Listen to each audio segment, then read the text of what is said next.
second our presentation, I would like to invite Joy. Your table now. My table? You hit the floor. No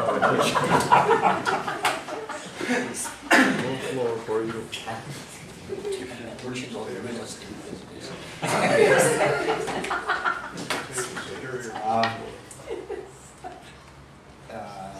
My paper, the entrance into my paper, I hope nobody reads too much into it, by the way, because it can be read misinterpreted. But I'd like to say, when Algis had his 20th year reunion for teaching that was set up in Athens, I remember saying, oh good, after 20 years, what do we got to do? Say something nice about Algis. So today, after several more years, after 20 years, I'll say something nice about Algis. I've had many good teachers and famous teachers along the way.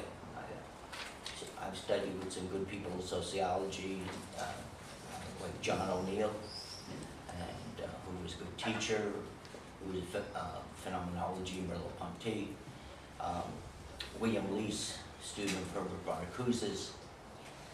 I studied with Marshall McLuhan, and I studied several semesters with Hans Gadamer.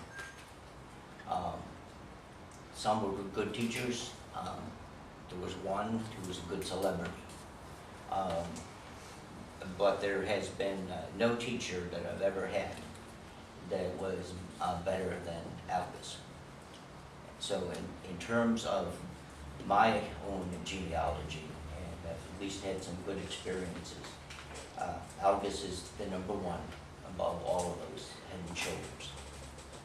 So Algis, I think the only thing you have to do is now, 20 years from now, we'll all be here to celebrate your 100th birthday. At least I think all of us will be here. I know you will be. I have no doubt. So, as Algis becomes somewhat responsible for what I say, I will then say that I take no responsibility for what I say, and therefore I am off the hook. So, let me give you a context for this paper. While the paper at one level could sound like I'm going to give you a tour of human sciences to come up with the theme of self-worth, I am not. And in fact, I'm going through this in a very indirect way. The indirect way on self-worth that I'm taking is, given what Algis has put out in a particular paper called The Responsibility of the Global Intellectual, which is an expanded version of the grounding of the transcendental self-worth. There are some particular statements I want to focus on. And what I'm going to do is enter the world of China is my access point to explore the themes that Algis set forth in the Global Intellectual. This paper is divided up into 3 parts. This one is on Confucius and his student, Yang Hui. Yang Hui is one of the best students.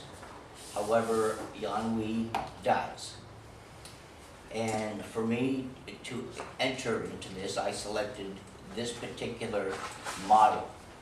Confucius analytics are a series of models of events to try to show people, quote, what it would be like and who I would address in these particular audiences to deliver the particular message of what is virtuous.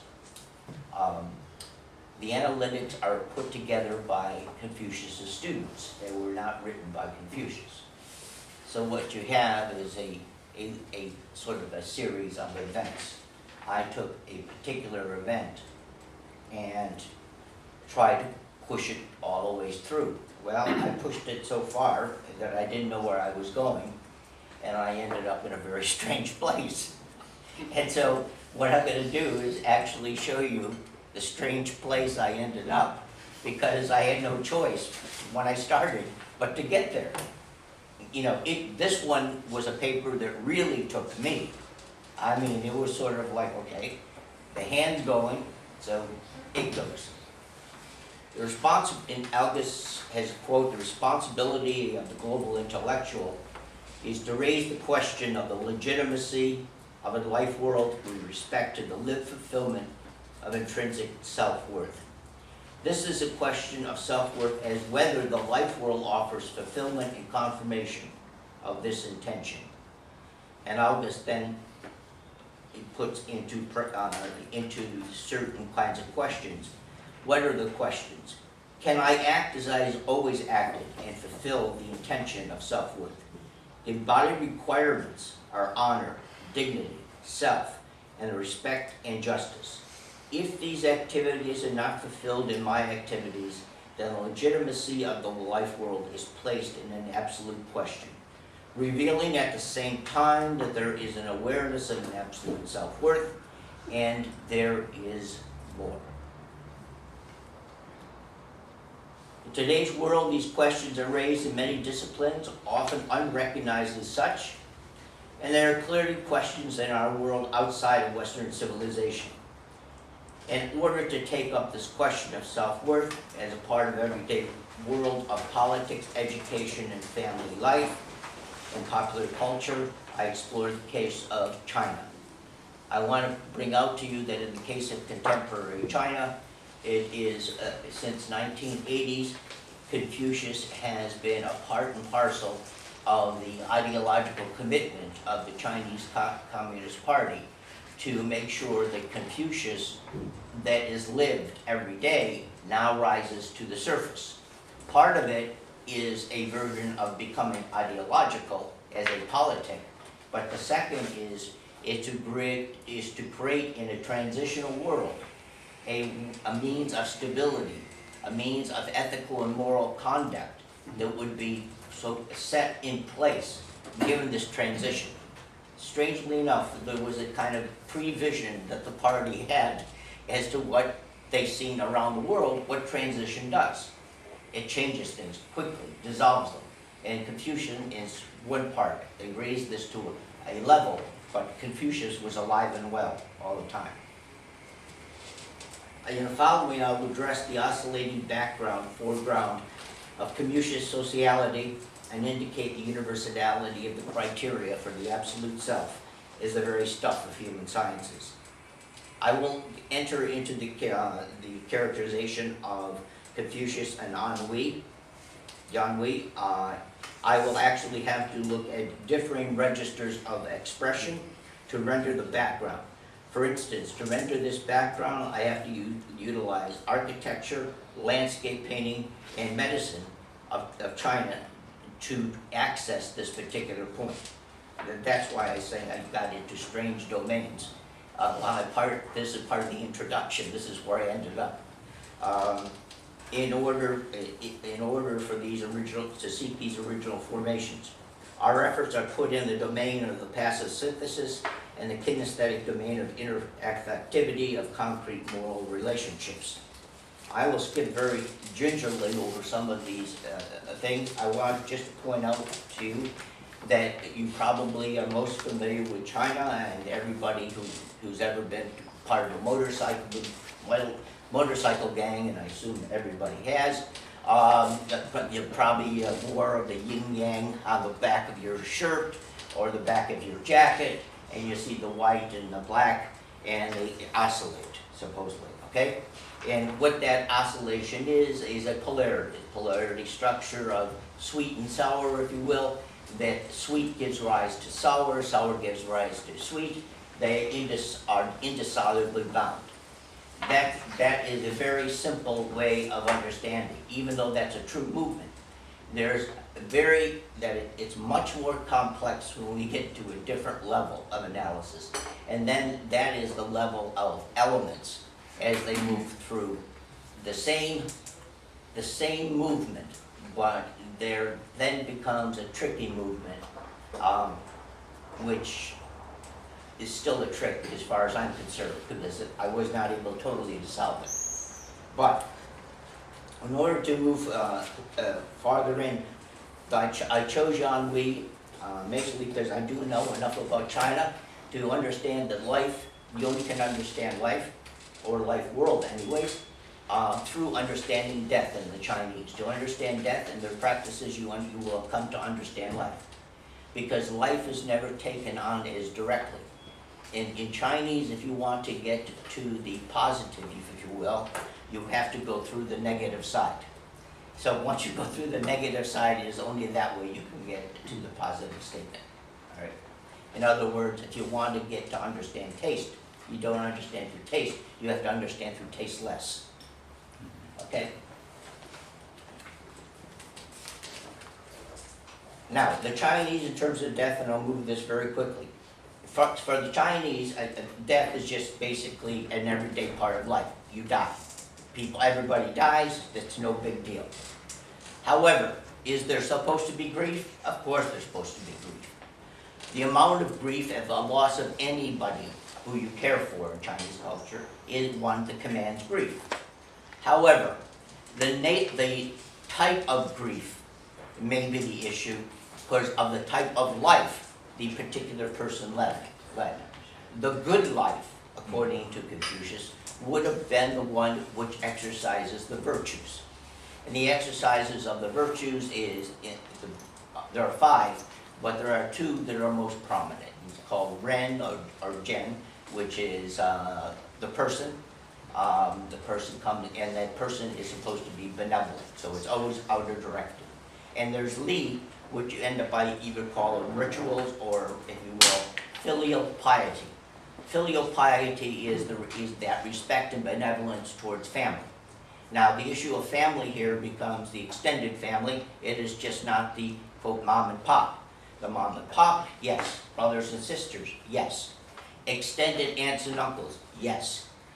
People who make relationships based on guanji, trusted relationships, powerful relations, not blood relatives. They are part of the family as well. So the family can extend bigger and bigger and bigger. How does the Chinese portray this bigger and bigger family?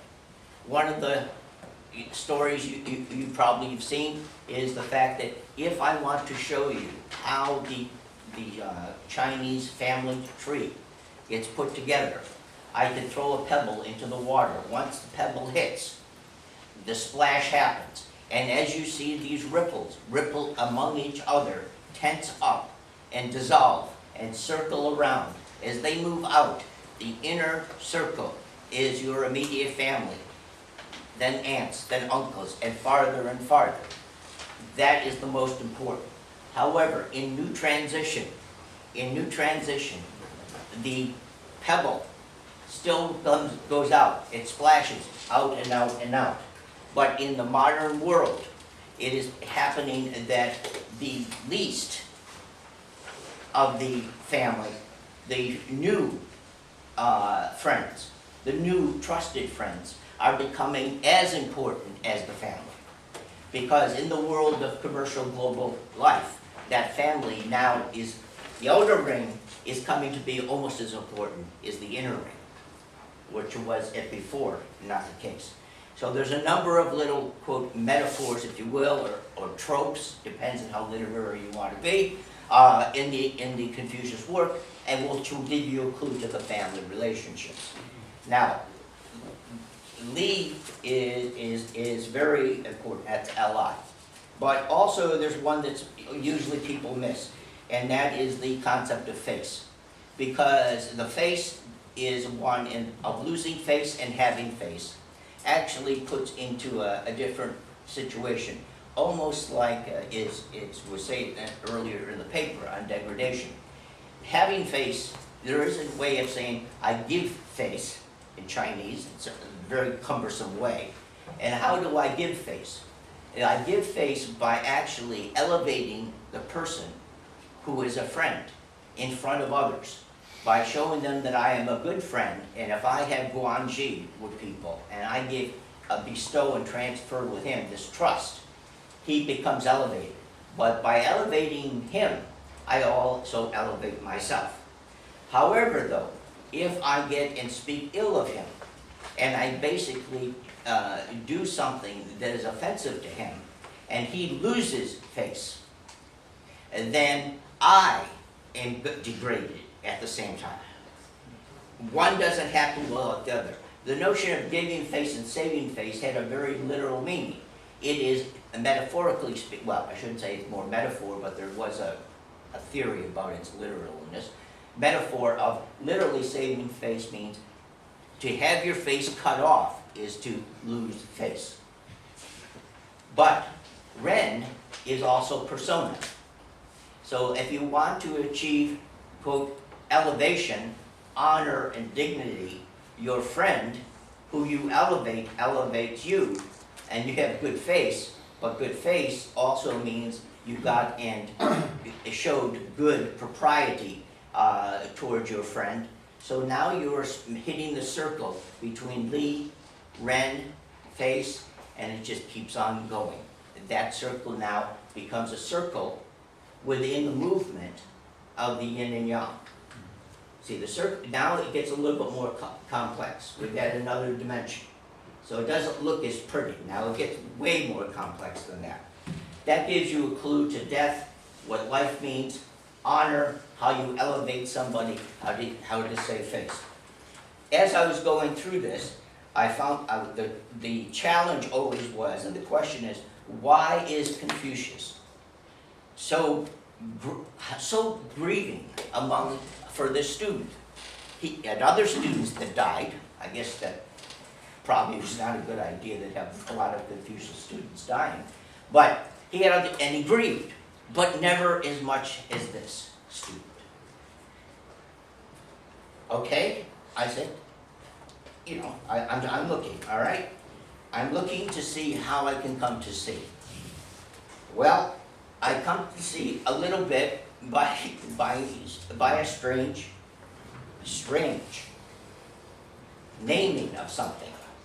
And all of a sudden I come to a passage, and I'll try to get even farther through this. A passage where it says, Yan Wei, this is Confucius talking to one of the students. Yan Wei, he was quite dull and stupid. This is his best student who's dying.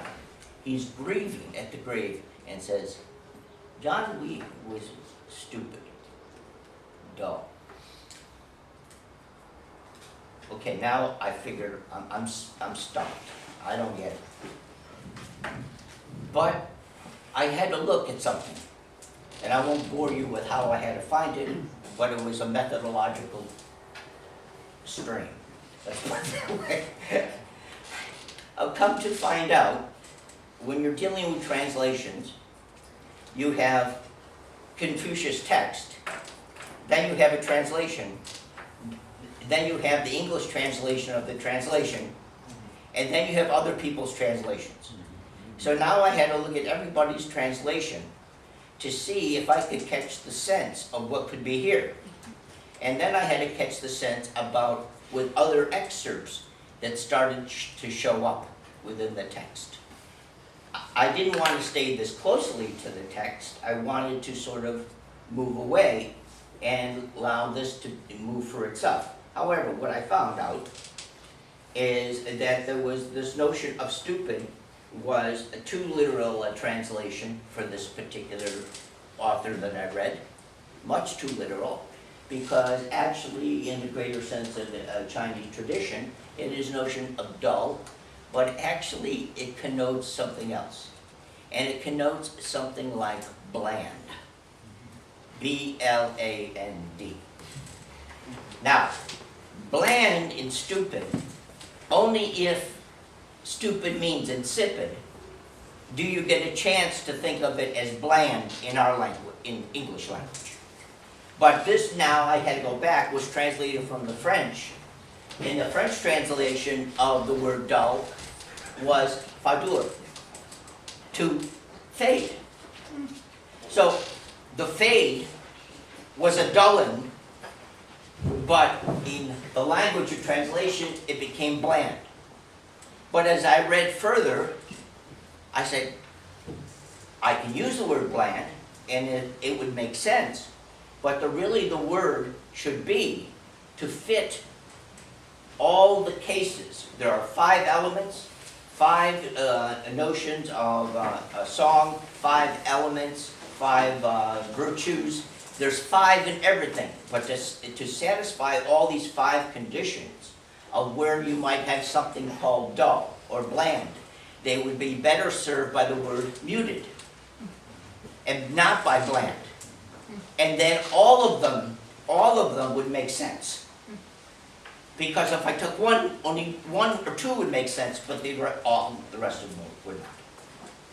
Now, as I got through that particular vibe, all of a sudden now I find out Confucius says, however, he was stupid because he was so dull.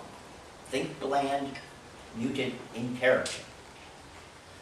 However, I went to see what he did outside of class. And he was right on everything. I say one thing, and he does 10 things, all correct. He is the brightest of the bright. But yet, Yang Hui is a dull man.